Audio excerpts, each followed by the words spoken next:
I grew up in church. I was there every Sunday, and I've been a Christian since I was a kid.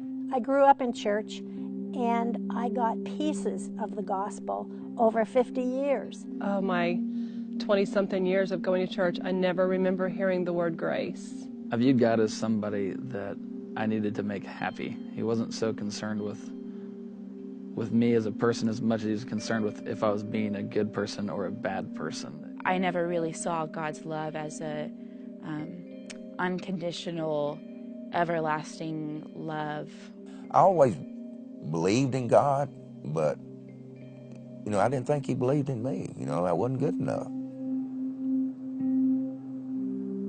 There are people that are sitting in front of you that have been in church their whole lives. They've read the Bible, they went to youth camp growing up, vacation Bible school. They've been in church, wired in church their whole lives. But there's also people sitting out there that have no church background whatsoever and have seen enough people with church backgrounds to feel like they have no need for what's being taught at or what's being proclaimed at churches.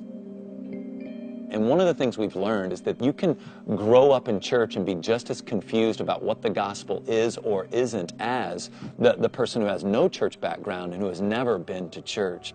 My hope is that in understanding really the size of the gospel and the weight of the gospel, you wouldn't miss out on all that Christ has for you in his life, death, and resurrection. And the gospel is way bigger than just, I believe this, so I'm saved, but that the gospel bears weight on transforming our lives and increasing our joy and changing how we see the world around us.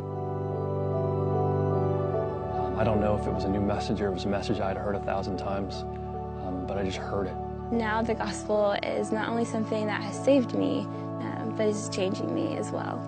He opened my heart, and I got to hear the word like I'd never heard it before. It was the best news I'd ever heard. It was no longer about me attaining God's favor. It had been granted through Christ, and that was life-changing for me.